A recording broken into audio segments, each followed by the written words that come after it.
Telangana MLC ఎన్నికల్లో BJP విజయ భేరి మోగించింది. పోటీ చేసిన ఒక్క సీట్లో కాంగ్రెస్ పార్టీ ఓడిపోయింది.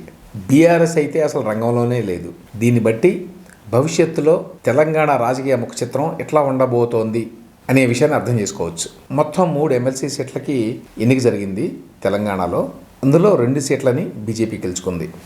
ఇది ఎంత పెద్ద విజయం అంటే ఈ మధ్యకాలంలో బీజేపీకి ప్రైమ్ మినిస్టర్ మోడీ కూడా దీని మీద ట్వీట్ చేశాడు. ఫినామినల్ సపోర్ట్ ఇది మా పార్టీకి అని చెప్పి తెలంగాణ ప్రజలకి ధన్యవాదాలు తెలిపాడు. మెదక్, కరీంనగర్, ఆదిలాబాద్, నిజామాబాద్ టీచర్స్ కాన్స్టిట్యున్సీ నుంచి బీజేపీ అభ్యర్థి మల్కా కొమరయ్య గెలిచాడు. అలాగే కరీంనగర్, నిజామాబాద్, ఆదిలాబాద్, మెదక్ గ్రాడ్యుయేట్ కాన్స్టిట్యున్సీ నుంచి బీజేపీకి చెందిన చిన్నమేల్ అంజిరెడ్డి గెలిచాడు.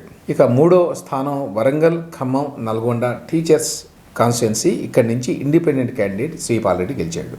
సో ఉన్న 3 2 బీజేపీ గెలిచింది. ఒక్క కాన్స్టిట్యున్సీ నుంచే కాంగ్రెస్ పార్టీ పోటీ చేసింది, అక్కడ ఓడిపోయింది. బీఆర్ఎస్ ఏమో ఎక్కడా పోటీ కూడా చేయలేదు. అందువల్ల ఇది పెద్ద విజయం బీజేపీకి. ప్రైమ్ మినిస్టర్ మోడీ ట్వీట్ చేశారు దీని మీద. I thank the people of Telangana for blessing BJP for Telangana with such phenomenal support in the MLC elections అని. I'm very proud of our party karyakartas working among the people with great diligence అని రాశాడు. అంటే ఆయన దృష్టికి కూడా వెళ్ళింది అంటే ఈ విజయం బీజేపీకి ఎంత ఇంపార్టెంట్ అనే విషయాన్ని గుర్తించవచ్చు. ఇక న్యాచురల్లీ కేంద్ర మంత్రిగా ఉన్న జి కిషన్ రెడ్డి గారు కూడా దీని మీద ట్వీట్ చేశాడు. 3 2 గెలిచాము మేము, అది కూడా కమాండింగ్ మార్జిన్తో గెలిచారట. అంత పెద్ద మార్జిన్ వచ్చిందని చెప్తున్నాడు ఆయన కిషన్ రెడ్డి గారు.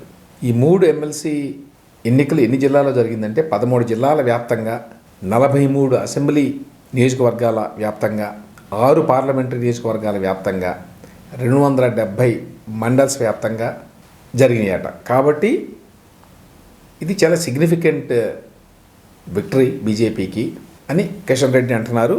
ఏదేమైనప్పటికీ ఇప్పటికైనా కాంగ్రెస్ పార్టీ మేలుకోకపోతే బీజేపీ ముందు ఇంకా పుంజుకునే అవకాశాలు ఉన్నాయి తెలంగాణలో అనేది ఈ తాజాగా జరిగిన ఎమ్మెల్సీ ఎన్నికల విజయం స్పష్టం చేస్తోంది.